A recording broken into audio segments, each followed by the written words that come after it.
Assalamualaikum warahmatullahi wabarakatuh. Saya Zulfa Purnamasari dengan NIM 23016133. Pada kali ini akan menjelaskan dan memaparkan tentang administrasi kurikulum. Nah, video ini ditujukan untuk memenuhi tugas dari mata kuliah Administrasi dan Supervisi Pendidikan yang diampu oleh Bapak Hanif Al-Qadri.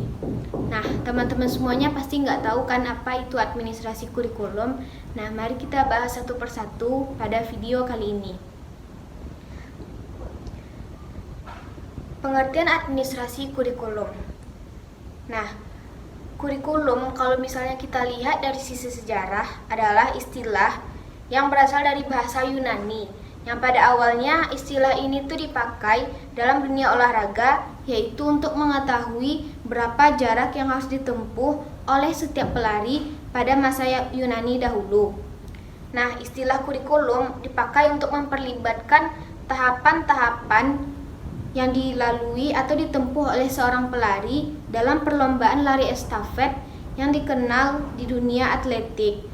Nah, secara etimologis, istilah kurikulum berasal dari bahasa Yunani, yaitu kurir yang artinya pelari dan kurer yang berarti tempat berpacu. Istilah kurikulum berasal dari dunia olahraga terutama dalam bidang atletik pada zaman Romawi kuno. Dalam bahasa Prancis, istilah kurikulum berasal dari kata kir yang berarti berlari atau turan. Kurikulum berarti suatu jarak yang harus ditempuh oleh seorang pelari dari garis start sampai dengan garis finish untuk memperoleh medali atau penghargaan. Nah, kurikulum itu adalah suatu planning yang disusun untuk melancarkan proses berguru mengajar di bawah bimbingan dan tanggung jawab. Sekolah nomor 20 tahun 2003 perihal Sistem Pendidikan Nasional menyebutkan bahwasannya kurikulum ialah seperangkat planning dan pengaturan mengenai tujuan isi dan materi pelajaran serta cara yang dipakai sebagai pedoman penyelenggaraan aktivitas pembelajaran untuk mencapai tujuan tertentu. Nah, jadi kita simpulkan bahwa administrasi kurikulum ialah suatu sistem pengelolaan kurikulum yang kooperatif, komprehensif, sistematik, dan sistematik dalam rangka mewujudkan terwujudnya serta tercapainya tujuan kurikulum dalam pelaksanaannya. Nah, dalam pelaksanaannya, administrasi berbasis sekolah atau MBS dan kurikulum tingkat 1 pendidikan atau KTSP. Oleh lantaran itu, otonomi yang diberikan pada forum pendidikan dalam mengelola kurikulum secara berdikari dengan memprioritaskan kebutuhan dan ketercapaian target dalam visi dan misi forum pendidikan. Tentunya tidak mengabaikan kebijaksanaan nasional yang telah ditetapkan. Ruang lingkup kurikulum yaitu manajemen kurikulum merupakan belahan integral dari kurikulum tingkat satuan pendidikan atau KTSP dan manajemen berbasis sekolah atau MBS. Lingkup administrasi kurikulum meliputi perencanaan, pengorganisasian, pelaksanaan, dan penilaian kurikulum pada tingkat satuan pendidikan. Aktivitas kurikulum lebih mengutamakan untuk merealisasikan dan merelevansikan antara kurikulum nasional atau standar kompetensi atau kompetensi dasar dengan kebutuhan tempat dan kondisi sekolah yang bersangkutan, sehingga kurikulum tersebut merupakan kurikulum yang integritas dengan akseptor didik maupun dengan lingkungan di mana sekolah itu berada.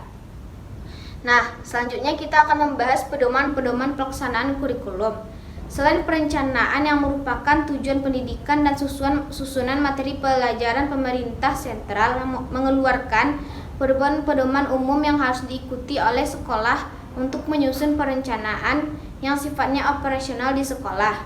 Nah, pedoman-pedoman itu antara lain yaitu struktur program jadwal penyusunan akademik, pedoman penyusunan jadwal pelajaran, pedoman penyusunan jadwal rencana mengajar, pedoman penyusunan satuan pelajaran, pembagian kiprah guru, pengatur siswa di dalam kelas. Nah, apa sih pentingnya memahami ruang lingkup kurikulum itu?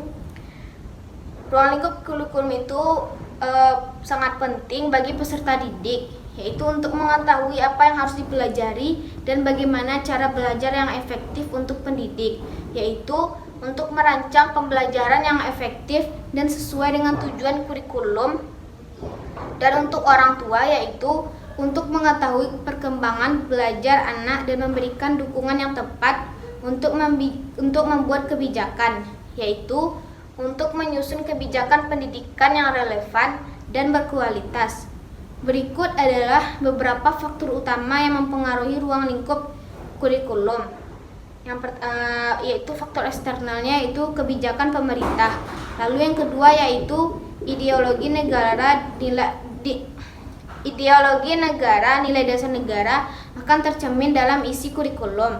Yang ketiga, visi dan misi pendidikan nasional, tujuan jangka panjang pendidikan dan menentukan arah pengembangan kurikulum. Lalu kebutuhan pasar kerja kurikulum dirancang agar lulusan memiliki kompetensi yang relevan dengan kebutuhan dunia kerja.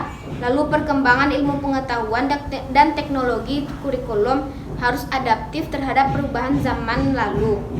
Perkembangan masyarakat merupakan perubahan sosial budaya, yaitu nilai-nilai tradisi dan dinamika sosial masyarakat akan mempengaruhi isi kurikulum. Lalu perkembangan ekonomi kurikulum perlu mempersiapkan siswa untuk menghadapi tantangan ekonomi yang semakin kompleks. Lalu perkembangan globalisasi kurikulum harus mempertimbangkan aspek globalisasi seperti kesadaran akan keberagaman budaya dan isu-isu global. Dan yang terakhir yaitu persaingan internasional kurikulum perlu dirancang agar lulusan mampu bersaing di tingkat internasional. Lalu faktor internalnya yaitu yang pertama yaitu tujuan pendidikan intelektual, yaitu pengembangan kognitif siswa, tujuan efektif pengembangan sikap dan nilai. Lalu ada tujuan psikomotor yaitu pengembangan keterampilan karakteristik peserta didik usia materi pelajaran yang disesuaikan dengan tingkat perkembangan kognitif siswa. Lalu ada minat bakat yaitu kurikulum perlu mengakomodasi berbagai minat dan bakat siswa. Lalu kondisi dan fisik mental. Kondisi fisik siswa akan mempengaruhi pemilihan materi dan metode pembelajaran.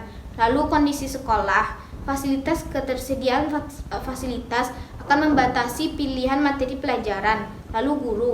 Kompetensi guru akan mempengaruhi kedalaman materi yang dapat diajarkan. Lalu kurikulum tingkat satan. Pendidikan sekolah memiliki otonomi dalam mengembangkan kurikulum sesuai dengan kondisi setempatnya. Nah, aspek-aspek penting dalam ruang lingkup kurikulum yaitu ada tujuan pendidikan, isi pelajaran, pembelajaran, penilaian, dan sumber daya.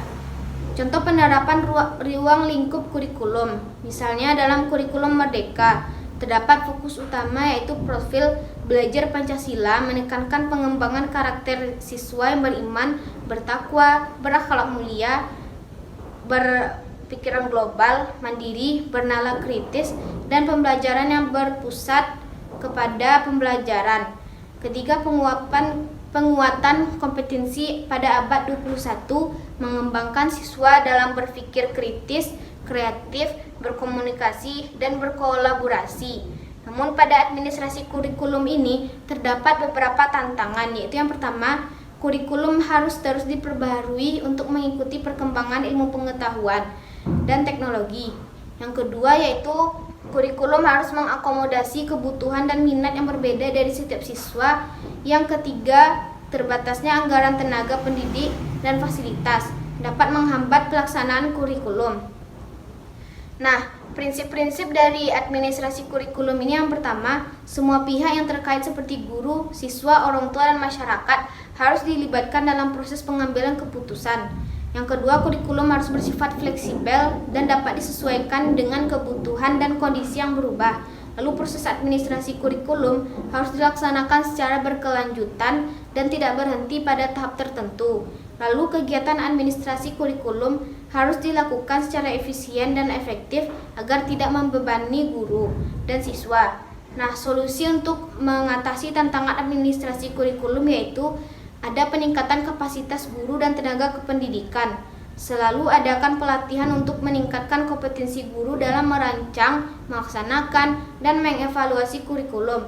Ajak para guru untuk melakukan studi banding ke sekolah lain yang berhasil dalam menerapkan kurikulum.